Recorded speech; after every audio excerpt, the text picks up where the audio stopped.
File 011. Some people don't disappear suddenly. They fade slowly, so quietly that no one notices until it's too late. If you're enjoying Ordinary Apocalypse files, like and subscribe. More recovered stories are coming. Stay until the end. This one explains how someone can vanish without leaving a trace. This is File 011. The man no one noticed until he was gone.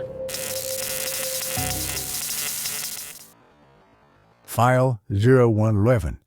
Some people don't disappear suddenly. They fade slowly, so quietly that no one notices until it's too late. If you're enjoying Ordinary Apocalypse files, like and subscribe. More recovered stories are coming.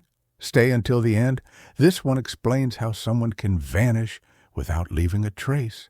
This is File 0111. The man no one noticed until he was gone. The crying stopped after an hour, maybe 2. Time had lost meaning in the way it does when you're confronting something you've been running from for years. Marcus sat on the floor with his back against the couch, face wet, chest aching, and felt something like relief, not happiness, not hope. Just the strange lightness that comes after you finally stop pretending. He didn't sleep that night. Lay in bed staring at the ceiling, listening to the building settle, pipes creaking, footsteps above, lives happening around him, through him, without him. By morning, the exhaustion had calcified into something else, not quite acceptance, not quite resignation. Something colder, clearer. He went through his routine, shower, coffee, toast. But this time, every action felt like observation, like he was watching himself perform the motions of being alive while knowing they meant nothing. He opened his laptop, checked his work email.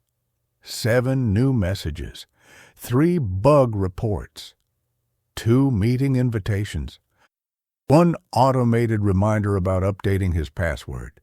He read them without feeling, responded with the same efficiency he always had. No one would know the difference. That was the thing. The performance was so practiced, so perfected, that even now, hollow and barely holding together, he could still execute it flawlessly. He attended the morning stand-up, camera off, microphone muted except when directly addressed. When his turn came, he delivered his update in the same steady monotone he always used.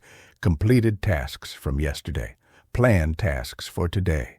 No blockers, no questions. Thank you, Marcus. Next person. He muted himself again and leaned back, watched the little squares on the screen.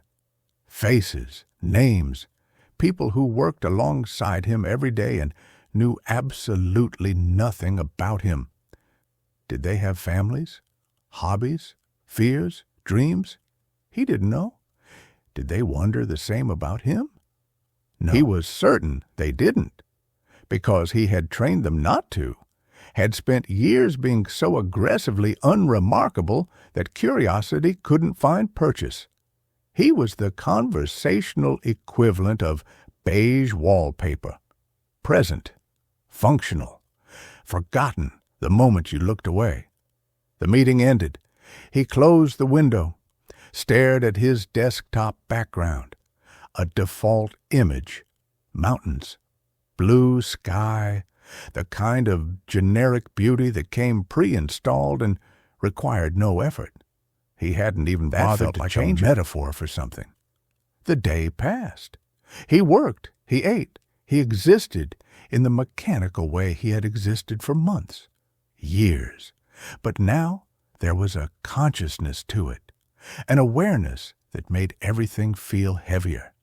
By evening, he couldn't take the silence in. He opened his phone, scrolled through his contacts, names he hadn't spoken to in years, people who had once mattered, who maybe still did, somewhere beneath the accumulated distance. He selected one, college roommate.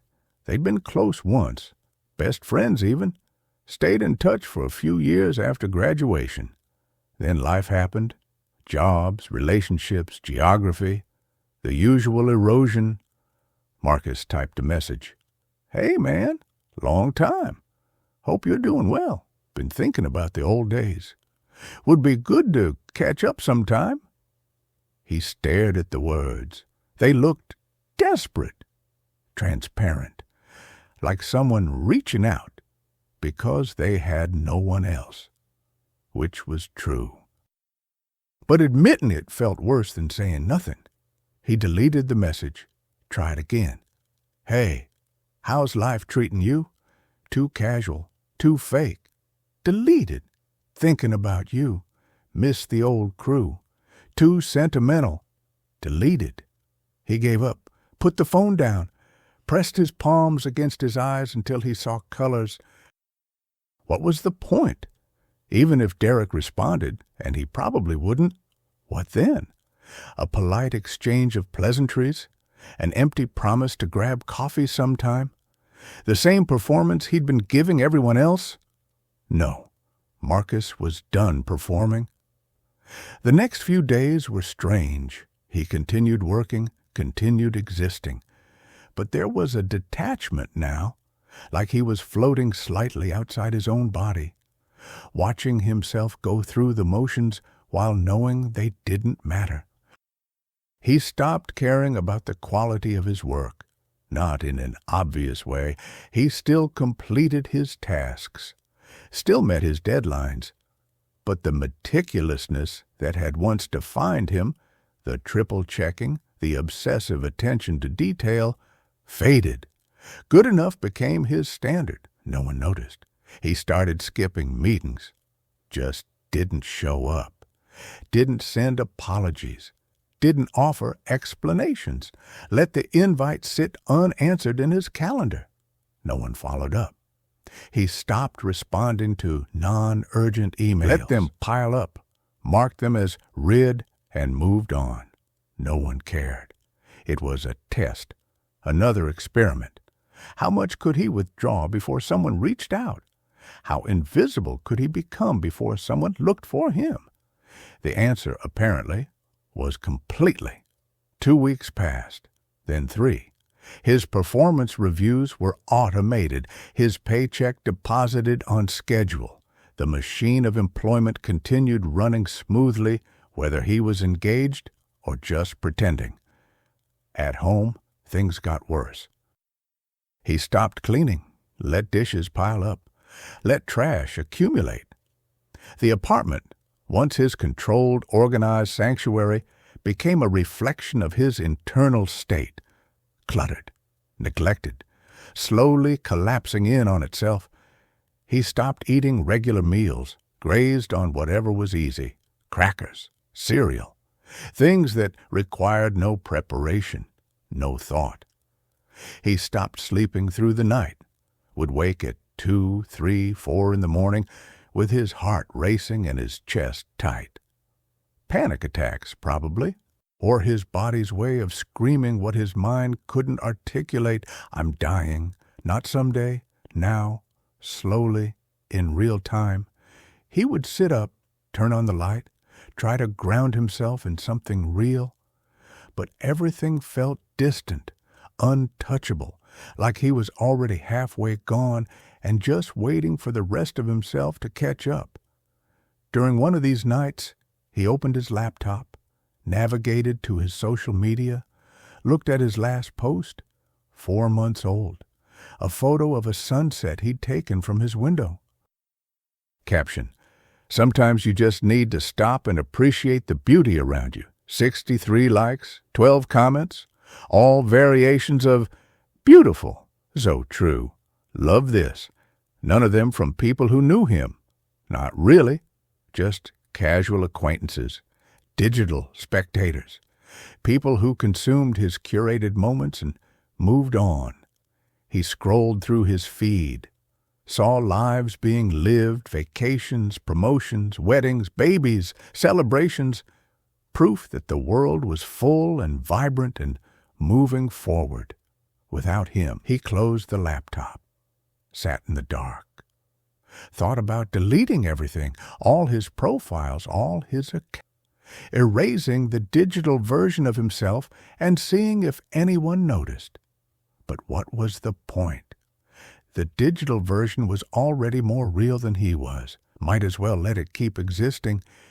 A ghost haunting the internet.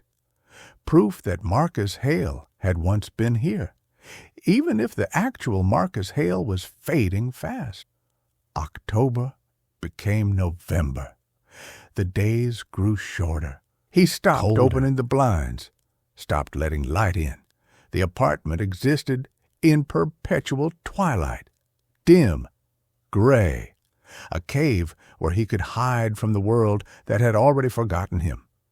His chest pain worsened, a constant pressure, like someone had placed a weight on his sternum and left it there. He told himself it was stress, anxiety, psychosomatic. He didn't see a doctor, didn't want to, because seeking help would mean admitting something was wrong, would mean explaining his life to a stranger, would mean being seen. And being seen, really seen, felt more terrifying than anything else. Because what if they looked at him and confirmed what he already knew? That there was nothing there, that he had become so empty, so erased, that even medical intervention couldn't locate the person he used to be. Better to stay hidden, better to let whatever was happening happen without witnesses. His last conscious thought before everything went dark was about time. How strange it was that he could spend years disappearing gradually, cell by cell, breath by breath, and no one would notice. But in the moment of his actual death, the final, irreversible disappearance, he would still be alone. No hand to hold, no voice to comfort, no presence to mark the transition from being to not being. Just him, and the silence, and the understanding that this was always how it was going to end. When the maintenance man found him, Marcus had been dead for 11 days. The medical examiner would later note that decomposition had progressed significantly, that the apartment had been closed up, that the temperature had been mild, that all of these factors contributed to the state of the body. But what struck the maintenance man, what he would tell his wife that night over dinner, voice quiet and disturbed, was how ordinary everything looked. Aside from the body, the apartment could have belonged to anyone, clean enough, organized enough, nothing alarming, nothing that screamed crisis, just a man who had stopped existing and left almost no trace. The police investigation was brief. They searched for signs of foul play, found none, checked his computer, his phone, his mail, looking for evidence of intent, of planning, of anything that would explain why a 37-year-old man with no obvious health problems would simply die alone in his apartment. They found nothing, no suicide note, no browser history suggesting ideation, no searches for methods, no final messages, no indication that Marcus Hale had been planning to leave, because he hadn't been planning. He had just been fading, and the fade had simply reached its conclusion. The detective assigned to the case wrote in his report, "Deceased appears to have lived an isolated lifestyle. Minimal social connections. No evident support system. Likely died of natural causes exacerbated by extreme social withdrawal and chronic stress. No suspicious circumstances. Case closed." And that was it. Marcus Hale reduced to a paragraph, a file number, a closed case. His employer was notified, expressed appropriate sadness, sent flowers to the funeral home. There was no funeral, His sister claimed the body, had him cremated, put the ashes in a basic urn, stored it in her garage. She meant to do something with it, scatter them somewhere meaningful. But where? She didn't know the places he loved, didn't know if there were any, didn't know who he had been in the years since they'd last really talked. So the urn stayed in the garage, behind old boxes, forgotten. His apartment was cleaned, his belongings donated or discarded, his security deposit his lease terminated. Within 3 weeks, a new tenant moved in, a young couple, excited about their first place together, unaware that someone had died there. That loneliness had become so heavy in those rooms it had stopped a heart. They painted the walls, hung new curtains, filled the space with their voices, their laughter, their life. And Marcus Hale was gone, completely. At work, his login was deactivated, his email forwarded to his manager, his projects reassigned. The team had a brief moment of silence in a meeting. Someone suggested a memorial donation. Everyone agreed it was a nice idea. No one followed through. Within a month, new employees were hired. They sat at desks near where Marcus had once sat, back when the office was still physical before everything went remote. They never knew his name, never knew he existed. The systems continued, the work continued, the world continued, exactly as Marcus had feared it would. His social media profiles remained active, frozen in time. The last post still there, the sunset, the empty caption. Occasionally, someone would stumble across his page, wonder who he was. Click away. Digital footprints slowly buried under the endless accumulation of new content. New faces, new lives. His phone number was eventually reassigned. Some teenager in another state. Marcus's old contacts, if they ever tried to reach him, would get a confused kid asking who they were looking for. His name appeared in databases, employment records, tax filings, medical history, insurance documents, all the bureaucratic proof that he had existed. But the person, the actual living, breathing, feeling person, was gone, had been gone long before his body gave out. That was the truth no one wanted to say out loud. The uncomfortable reality his death confirmed. Marcus Hale hadn't died on a Tuesday in November. He had died gradually, over years, slowly erased by indifference, by distance, by a world that had learned to function perfectly well without him. His physical death was just the moment when his absence became official, when the paperwork caught up to the reality. He had spent his entire life trying to take up less space, to need less, to ask for less, to be less of a burden. And he had succeeded, spectacularly. He had made himself so small, so quiet, so unobtrusive, that when he finally vanished, the world didn't even notice the gap, because there was no gap. There was just the smooth continuation of everything else. The city, the company, the people who had known him in that vague surface way, all of them moving forward, living, connecting, being, while Marcus became a story no one told, a name no one remembered, a life that had happened and ended without leaving a mark. Somewhere in a storage unit, his sister kept a few boxes, photos, papers, things she couldn't bring herself to throw away but also couldn't bear to look at. Evidence that her brother had been real, had existed, had mattered, but even she rarely thought about him. Not out of cruelty, just because life was full, because grief required space, because it was easier to move forward than to sit with the uncomfortable truth of how someone could live and die without anyone really noticing. The files were closed, the case resolved, the world moved on, and Marcus Hale became what he had always been, a man no one noticed until he was gone, and even then, barely. If this story resonated with you, please support the channel by subscribing and tell me where you're watching from. Your comment helps decide which forgotten file we restore next. And believe me, the next one goes even deeper.